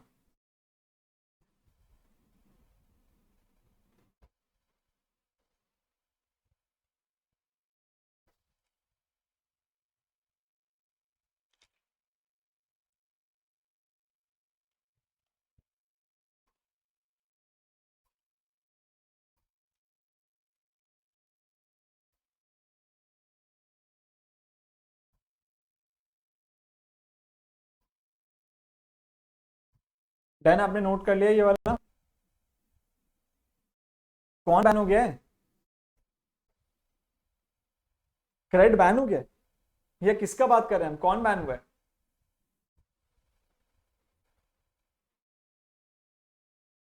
चाइनीज प्रोडक्ट कोई बैन नहीं हुआ है। किसने बोल दिया आपको बैन हुआ है? अभी भी आता है मार्केट में, सफिशिएंट सप्लाई है चाइनीज प्रोडक्ट्स का, कुछ भी बैन नहीं हुआ है। बल्कि बोट हेड, आपको पता है बोट इंडिया में मैन्युफैक्चर नहीं होता है, चाइनीज प्रोडक्ट है वो। उन्होंने बस उसको ब्रांडिंग किया और उसका क्वालिटी इंप्रूव किया है। बोट भी चाइनीज प्रोडक्ट है। बोट का भी सारे प्रोडक्ट्स मेड इन पीआरसी है, मतलब पब्लिक रिपब्लिक ऑफ चाइना है।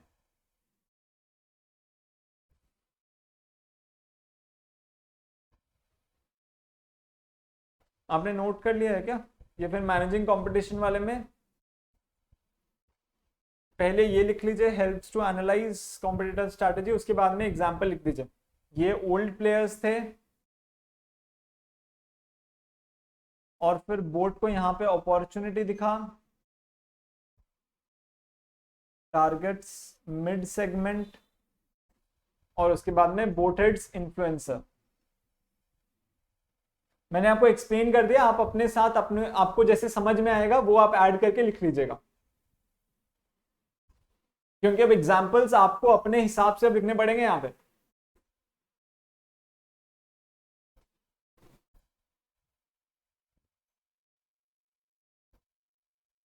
चाइनीज प्रोडक्ट्स बॉयकॉट हो रहा था ना, ऐसा कुछ नहीं हो रहा है।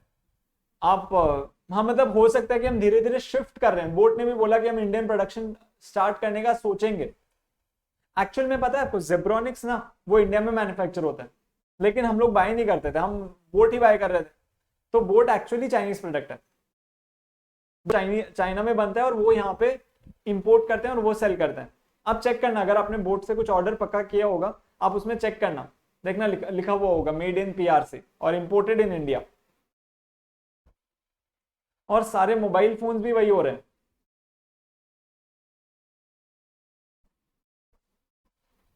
धीरे धीरे हम जरूर शिफ्ट कर रहे हैं कि इंडिया में मैन्युफैक्चर करना स्टार्ट करें, या एटलीस्ट असेंबल करना स्टार्ट करें। तो हम धीरे धीरे शिफ्ट हो रहे हैं। बोर्ड ने भी बोला कि हम एटलीस्ट असेंबलिंग करना इंडिया में स्टार्ट करेंगे, मतलब वहां से रॉ मटेरियल्स लाके यहाँ पे कुछ छोटे मोटे प्रोडक्ट्स बना के यहाँ पे असेंबल करके बना के बेचेंगे। चलिए कुछ एटलीस्ट एक मूव तो स्टार्ट होगा। आपने ये नोट कर लिया है ना?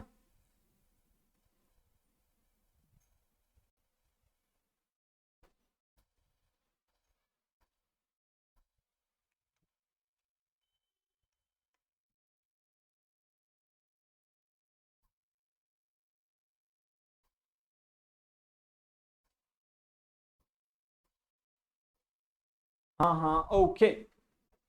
एक लास्ट टॉपिक करते हैं, फिर आज क्लास एंड करेंगे। एक लास्ट टॉपिक, पॉइंट नंबर 4, छोटा सा टॉपिक है, ठीक है? तो साथ में प्लीज बियर कीजिएगा। मैक्सिमम हमें 10 से 15 मिनट्स लगेंगे। रिलेशनशिप बिटवीन ऑर्गेनाइजेशन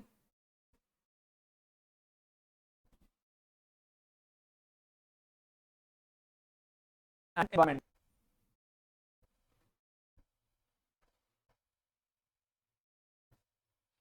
ऑर्गेनाइजेशन और रिलेशन इन्वायरमेंट के बीच में ऐसा क्या रिलेशनशिप एग्जिस्ट करता है? तो सबसे पहला पॉइंट है exchange of information.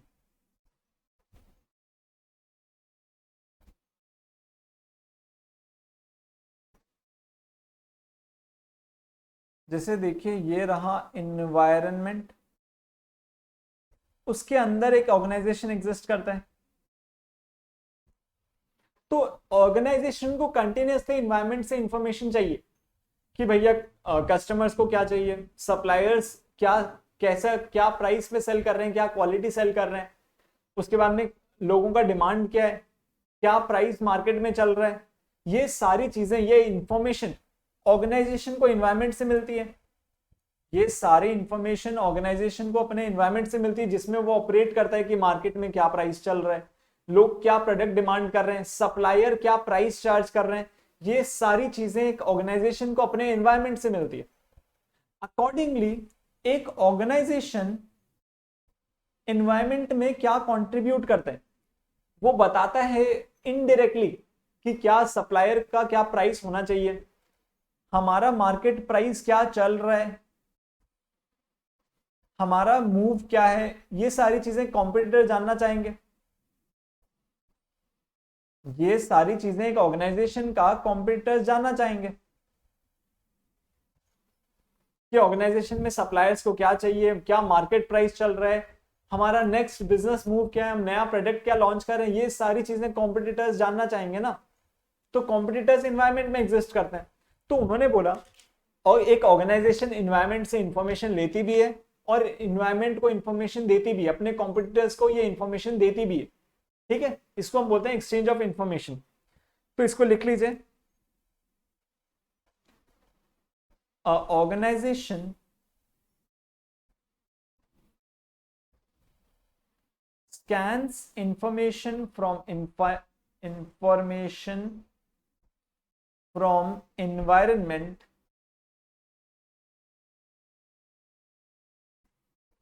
and decides its course of action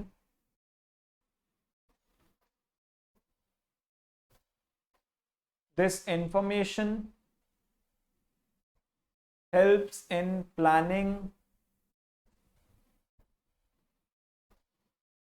decision making and control purposes। इसके लिए एक बहुत अच्छा एग्जाम्पल दे रहा हूं। आपको पता है ट्रॉपिकाना, ट्रॉपिकाना जूस कंपनी आपने सुना है ना, ट्रॉपिकाना। तो ट्रॉपिकाना को पता चला कि लोग जनरली जब जूस का मतलब वो फ्रूट का फोटो अगर उनके लेबल पे लगा हुआ रहता है, मतलब उनके पैकेजिंग पे फोटो अगर फ्रूट्स का लगा हुआ रहता है, तो जनरली कस्टमर इंड्यूस होते हैं बाय करने को। कस्टमर कब इंड्यूस होते हैं बाय करने को, जब उनके पैकेजिंग पे फ्रूट्स का फोटो लगा हुआ रहता है। तो उन्होंने क्या किया, अपने पैकेजिंग में वो फ्रूट्स के फोटो को और एनलार्ज कर दिया। उन्होंने अपने पैकेजिंग में इसके बेसिस में उन्होंने अपने पैकेजिंग में फ्रूट्स के फोटो को एनलार्ज कर दिया।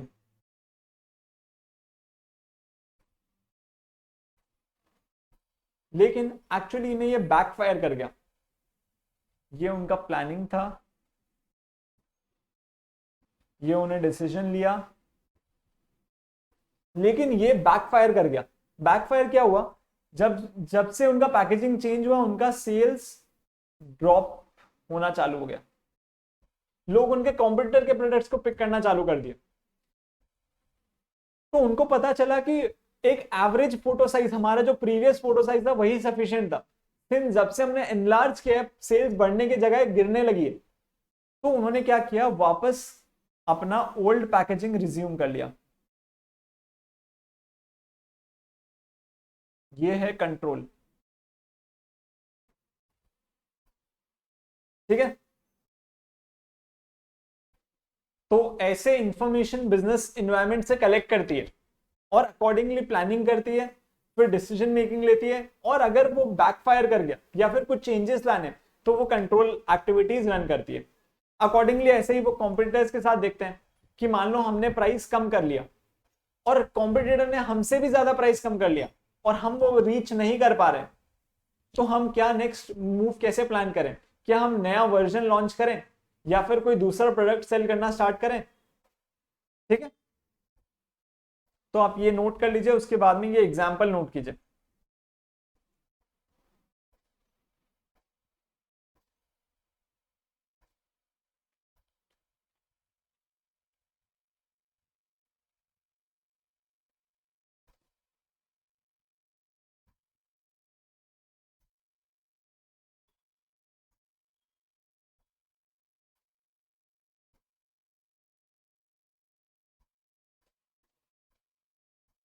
Done.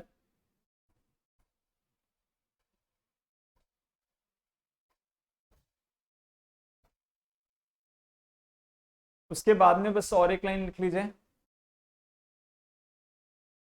N organisation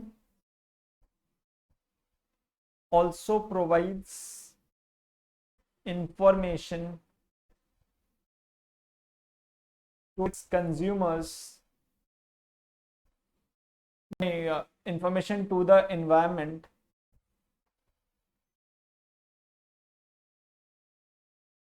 about its business moves, consumer insights, etc., which is used by its competitors and investors। बस। तो बिजनेस भी इन्वायरमेंट में इंफॉर्मेशन प्रोवाइड करता है कि हमारे कैसे कंज्यूमर्स हैं, हम कौन कौन से सेक्टर में एक्सपैंड करने का सोच रहे हैं, क्या क्या प्रोडक्ट ऑफरिंग्स है। तो ये प्लान्स कॉम्पिटिटर्स यूज करते हैं और इन्वेस्टर्स भी यूज करते हैं कि इस कंपनी में पैसा डालना है या नहीं डालना।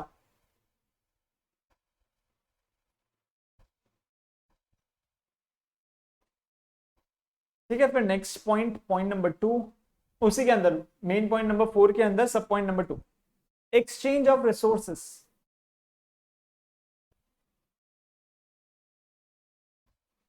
तो ऑर्गेनाइजेशन इन्वायरमेंट से रिसोर्सेज भी लेती है और उसको प्रोवाइड भी करती है। कैसे, मान लीजिए ये ऑर्गेनाइजेशन है, ये इनपुट्स में क्या क्या लेती है, उसको चाहिए raw materials, capital goods, labour, information, ये सारी चीजें उसके इनपुट्स हैं। तो ये सब चीजें एनवायरमेंट प्रोवाइड करती है एक ऑर्गेनाइजेशन को, और उसका आउटपुट क्या है? इसका जो आउटपुट है, it is used as an input for other activities in environment. एक कंपनी का जो आउटपुट होता है वो दूसरे और कोई काम के लिए यूज करता है ना, तो वही चीज उन्होंने बोली है कि एक ऑर्गेनाइजेशन एनवायरनमेंट से इनपुट्स लेता है और आउटपुट बना के देता है, यही आउटपुट दूसरे जगह पे काम आता है।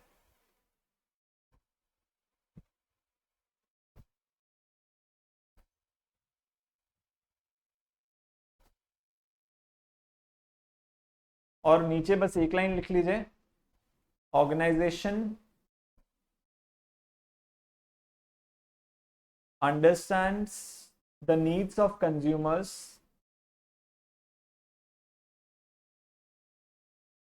and gathers inputs from environment, processes it and produces output. बस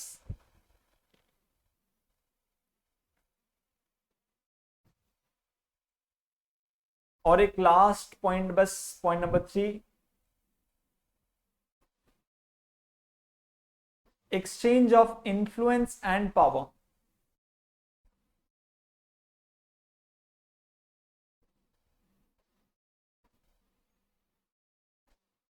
इसका मतलब एनवायरमेंट एक बिजनेस को एक इन्फ्लुएंस या अफेक्ट कर सकता है, अकॉर्डिंगली एक बिजनेस भी एनवायरमेंट को इन्फ्लुएंस कर सकता है। जैसे मान लीजिए,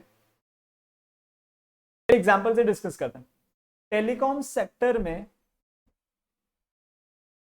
जब जियो आया उसने प्राइसेस को रिड्यूस कर दिया, और इसी वजह से पूरे इन्वायरमेंट में जितने भी टेलीकॉम कंपनीज थी उनको अपने प्राइसेस उनको अपने प्राइसेस कम करने पड़े। Affected environment, all others were forced to reduce prices. तो जियो ने इंपैक्ट किया पूरे इन्वायरमेंट को। अकॉर्डिंगली ऐसे ही कुछ कंपनीज होती हैं जो इन्वायरमेंट उनको इन्फ्लुएंस कर सकता है। मान लीजिए ये रहा एक एग्जांपल, और एक एग्जांपल जैसे ले रहे हैं बेवरेज इंडस्ट्री में, सॉफ्ट ड्रिंक वाले में लोगों का फोकस शिफ्ट हो रहा है, कंज्यूमर फोकस शिफ्ट हो रहा है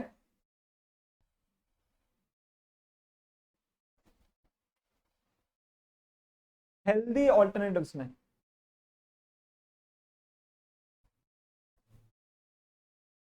हेल्दी ऑल्टरनेटिव्स में शिफ्ट हो रहा है। तो आप देखेंगे अभी रिसेंट के टाइम्स में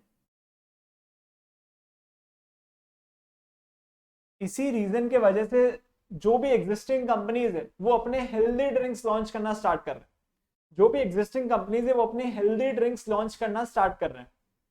बहुत सारी कंपनीज है जो अपने हेल्दी ऑल्टरनेटिव्स लॉन्च कर रहे हैं। जैसे मान लीजिए पेपर बोट हो गया, पेप्सी, कोका कोला, ये सब लॉन्च नहीं कर रहे हैं लेकिन ये इन्वेस्ट जरूर कर रहे हैं। पेप्सी, कोका कोला, पार्ले भी अब इन्वेस्ट कर रहे हैं। ये सब चीजें अब इन्वेस्ट करना स्टार्ट कर रहे हैं, मतलब डायरेक्टली या इनडायरेक्टली वो फोर्स्ड हो रहे हैं कि कंज्यूमर्स के लिए हेल्दी ड्रिंक्स लॉन्च करें, क्योंकि मार्केट में या फिर एनवायरनमेंट में लोगों को हेल्दी ऑल्टरनेटिव्स चाहिए। तो वो फोर्स हो गए हैं कि उनको हेल्दी ऑल्टरनेटिव्स प्रोवाइड करें, या तो वो डायरेक्टली प्रोवाइड करते हैं या फिर इनडायरेक्टली इन्वेस्ट करके कंपनीज में प्रोवाइड करते हैं। ये डायरेक्टली प्रोवाइड कर रहा है, इसके investment company, investee companies provide करते हैं, इन्वेस्टमेंट इन हेल्दी ड्रिंक कंपनीज। बस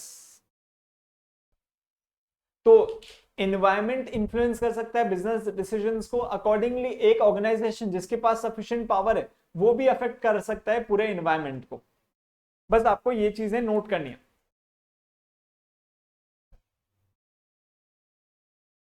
बस ये दो एग्जांपल्स आप नोट कर लीजिए। पहला वो जियो वाला कि जियो एक कंपनी पूरे इन्वायरमेंट को इन्फ्लुएंस कर रही थी।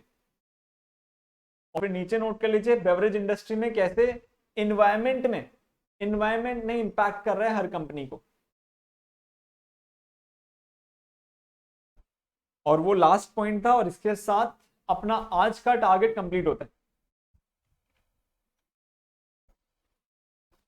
ठीक है, तो इसके साथ हम ये क्लास यहीं पे एंड कर रहे हैं।